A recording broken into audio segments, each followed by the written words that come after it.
নবম, দশম এবং এসএসসি পরীক্ষার্থী বন্ধুরা, সিম্পল, কমপ্লেক্স এবং কম্পাউন্ড সেন্টেন্সের ধারাবাহিক ক্লাসে তোমাদেরকে স্বাগতম। আজকে আমি তোমাদের সাথে শেয়ার করব 12 নম্বর ক্লাস। এর আগে আমি তোমাদেরকে 11টি ক্লাস দেখিয়েছি। আর সেই সাথে তোমাদেরকে বলেছি আমি 48টি ক্লাস তোমাদের সাথে শেয়ার করব। সবগুলো ক্লাসই থাকবে সিম্পল, কম্পাউন্ড এবং কমপ্লেক্স সেন্টেন্স নিয়ে। যদিও অ্যাফার্মেটিভ, নেগেটিভ এইগুলো নিয়ে আমি ইতিমধ্যেই ক্লাস আপলোড করেছি।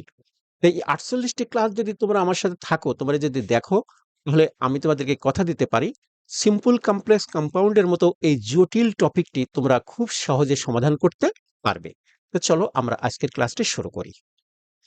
প্রথমে একটা আইডিয়া নিতে পারি আমরা যে একটি কম্পাউন্ড এবং কমপ্লেক্স সেন্টেন্সের বৈশিষ্ট্য বা গঠনটা কেমন হয়। আমাদের আজকের কম্পাউন্ড সেন্টেন্সটি হবে অ্যান্ড যুক্ত, অর্থাৎ দুপারে দুটি বাক্য থাকবে, তার মাঝখানে অ্যান্ড থাকবে এবং এই দুটি বাক্যের দুটি সাবজেক্টও থাকবে, দুটি ভার্বও থাকবে। তাহলে একটি কম্পাউন্ড সেন্টেন্সের বৈশিষ্ট্য কি? দুটি বাক্য থাকবে, দুটি বাক্যের দুটি সাবজেক্ট এবং দুটি ভার্ব থাকবে এবং একটি কোঅর্ডিনেটিং কনজাংশন দিয়ে যুক্ত থাকবে। আজকের বাক্যটি যুক্ত হবে অ্যান্ড দিয়ে। আর এই জাতীয় বাক্যকে আমরা যখন কমপ্লেক্স করব, তখন বাক্যের শুরুতে কমপ্লেক্স সেন্টেন্সের শুরুতে আমরা লিখব অ্যাজ অথবা সিন্স। তারপর দুটি বাক্য থাকবে, দুটি বাক্যের মাঝখানে একটি কমা থাকবে এবং দুটি বাক্যতে দুটি সাবজেক্ট এবং দুটি ফাইনাইট ভার্ব বা মূল ভার্ব থাকবে, যেটাকে আমরা বাংলায় সমাপিকা ক্রিয়া বলি। আমরা বুঝিয়ে দেবো, আমরা যখন এইটা দেখব তখন আমরা বুঝবো, একটু একটু করে বুঝবো। তো চলো আমরা শুরু করি। অ্যান্ড দিয়ে যুক্ত কম্পাউন্ড সেন্টেন্সের দ্বিতীয় অংশ যদি প্রথম অংশের কাজের ফলাফল বোঝাই। আচ্ছা, আমরা বাক্যটা লিখে নিই। লাবিব র্যান ফাস্ট, লাবিব দ্রুত দৌড়েছিল, and won the first prize, এবং প্রথম পুরস্কার জিতেছিল। আমরা কিন্তু এই শব্দটাকে ওন পড়ব না, প্রিয় শিক্ষার্থী, ওন পড়ব না। এটা উইন ভার্বের পাস্ট টেন্স ওয়ান। সরাসরি ঠিক একের ইংরেজি যে তোমরা ওয়ান বলো, এটাকে ওয়ান পড়বে, কেউ ওন পড়বে না। ওন আলাদা একটি ভার্ব আছে, এটি নয়। লাবিব র্যান ফাস্ট, লাবিব জোরে দৌড়েছিল, and won the first prize, এবং প্রথম পুরস্কার জিতেছিল। এবার এখানে আসো। অ্যান্ড দিয়ে যুক্ত কম্পাউন্ড সেন্টেন্সের দ্বিতীয় অংশ যদি প্রথম অংশের কাজের ফলাফল বোঝাই। খেয়াল করো, লাবিব দ্রুত দৌড়েছিল, এটি হচ্ছে লাবিবের একটি কাজ। সেই কাজের ফলাফলটা হচ্ছে এখানে সে প্রথম পুরস্কার জিতেছিল। তাহলে এই কাজের ফলাফল প্রকাশ করেছে দ্বিতীয় বাক্যে। তখন তাকে আমরা কমপ্লেক্স করব কিভাবে? এবার বলছে অ্যান্ড দিয়ে যুক্ত কম্পাউন্ড সেন্টেন্সের দ্বিতীয় অংশ যদি প্রথম অংশের কাজের ফলাফল বোঝায়, সেটি আমাদের এখানে বুঝিয়েছে ফলাফল, তবে তাকে কমপ্লেক্স সেন্টেন্সে পরিবর্তন করতে হলে বাক্যের শুরুতে অ্যাজ, সিন্স অথবা অ্যাজ লিখে প্রথম বাক্যটির অ্যান্ড এর পূর্ব পর্যন্ত হুবহু লিখব। তো বাক্যের শুরুতে বললো অ্যাজ অথবা সিন্স, আমরা লিখে নিই। আমরা লিখলাম সিন্স অথবা অ্যাজ, যে কোনো একটা তোমরা লিখবে। তোমরা তো দুটি লিখবে না, যে কোনো একটি লিখবে। লিখে প্রথম বাক্যটি অ্যান্ড এর পূর্ব পর্যন্ত হুবহু লিখতে হবে, অর্থাৎ এই যে অ্যান্ড এর আগে যা কিছু আছে সব লিখে দেব। তো কি আছে? লাবিব র্যান ফার্স্ট, আমরা বসিয়ে দিলাম লাবিব র্যান ফার্স্ট। এবার কি করব? এই অ্যান্ড তুলে দিয়ে এরপর অ্যান্ড উঠিয়ে দিয়ে কমা বসাতে হবে। এই অ্যান্ড আমরা রাখবো না, এটা কেটে দিলাম। আমরা এর পরিবর্তে একটি কমা বসাবো।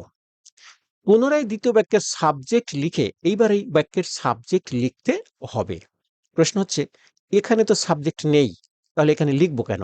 উত্তর হচ্ছে, এখানেও সাবজেক্ট আছে। কম্পাউন্ড সেন্টেন্সে আমাদের দেশে সাধারণত, আমাদের দেশে কেন বললাম সেটি বলছি। কম্পাউন্ড সেন্টেন্সে আমাদের দেশে সাধারণত যদি দুটি বাক্যের সাবজেক্ট একই ব্যক্তিবস্তুকে বোঝায়, যেমন লাবিব জোরে দৌড়েছিল, লাবিব পুরস্কার পেয়েছিল, তাহলে দুটি বাক্যের সাবজেক্টই লাবিব। তো দুটি বাক্যের সাবজেক্ট যখন, কম্পাউন্ড সেন্টেন্সের দুটি বাক্যের সাবজেক্ট যখন একই ব্যক্তিকে বোঝাবে, সাধারণত এই দ্বিতীয়বার সাবজেক্টটি লেখা, অ্যান্ড এর পরে দ্বিতীয়বার এই ভার্বের আগে সাবজেক্টটি লেখা হয় না। এটি আমাদের দেশে বললাম কেন? আমাদের দেশে এই জন্য বললাম যে ওয়েস্টার্ন কান্ট্রিতে যাদের দেশের ইংরেজি আমরা শেখাই, পড়াই, তারা কিন্তু এখানে ওই সাবজেক্টটা বাদ দেয় না, যদি সেটা লিখিত ইংরেজি হয়। তা আমি কিন্তু তোমাদের লিখিত ইংরেজি শিখাচ্ছি, আমি কথ্য ইংরেজি শিখাচ্ছি না। তোমরা তো এটা পরীক্ষার খাতায় লিখবে, তাহলে পরীক্ষার খাতায় যেটা, সেটা ফর্মাল ইংলিশ। তাহলে আমরা সেই ইংরেজি তোমাদেরকে শিখাচ্ছি, অথচ লিখতে না করছি।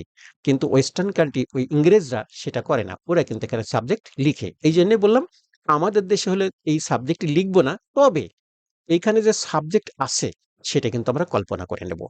তাহলে এখানে কি আছে? লাবিব আছে। এই বাক্যটা আবার আমরা হুবহু লিখবো। দেখো এখানে বলছে কমা বসাইতে হবে, তারপরে পুনরায় দ্বিতীয় বাক্যের সাবজেক্ট লিখে অবশিষ্ট অংশ হুবহু লিখবো। তো এই যে এখানে সাবজেক্ট পুনরায় লিখবো বলছে কেন, এখানে যেহেতু নাই তাই বলছে আমরা এখানে লিখবো। আমরা লিখলাম হি, এই যে লাবিব লিখেছি লাবিবের পরিবর্তে হি লিখবো, তো লিখলাম হি, এটুকু সবটুকু আমরা লিখে দিলাম ওয়ান দ্য ফার্স্ট প্রাইজ। তো কি বলছিলাম যে অ্যান্ড যুক্ত সেন্টেন্সের দুটি সাবজেক্ট একই ব্যক্তি বুঝলে দ্বিতীয়বার সাবজেক্ট লিখতে হয় না, কেবল আমাদের দেশে ভারত পাকিস্তান বাংলাদেশে, কিন্তু ওয়েস্টার্ন পিপুল এটা লিখে। এই যে আমরা এখানে কমপ্লেক্স সেন্টেন্সে লিখতে হবে, কমপ্লেক্স সেন্টেন্সে কিন্তু আমাদের দেশে বাদ দেওয়ার কোনো সুযোগ নেই, কোথাও বাদ দেওয়ার সুযোগ নেই, আমরা যেখানে সাবজেক্ট দুটিই লিখেছি। তাহলে দেখো অ্যাস সিন যুক্ত সেন্টেন্সে এইটা হচ্ছে আমাদের সাবঅর্ডিনেটিং কনজাংশন। দেখো এইটা একটি পূর্ণাঙ্গ বাক্য। আমি বলেছিলাম এই দুই অংশের দুটি সাবজেক্ট দুটি ভার্ব থাকবে। এই যে লাভ ইফ সাবজেক্ট হি সাবজেক্ট থাকলো, দুটি ভার্বও থাকবে, র্যান ভার্ব, আবার এখানে ওয়ান ভার্ব, দুটি ভার্বও আছে। তাহলে আমরা এই বাক্যটি কত সহজে দেখো আমরা পরিবর্তন করতে পেরেছি। আসলে সিম্পল কমপ্লেক্স কম্পাউন্ড সেন্টেন্স দুনিয়ার সহজ কাজের একটি, কিন্তু আমরা প্র্যাকটিস করি না তাই পারি না। তো বন্ধুরা, 13 নম্বর ক্লাস দেখবার আমন্ত্রণ জানিয়ে আজকের মতো এই ক্লাসটি শেষ করছি। সেই পর্যন্ত সবাই ভালো থাকো। আল্লাহ হাফেজ।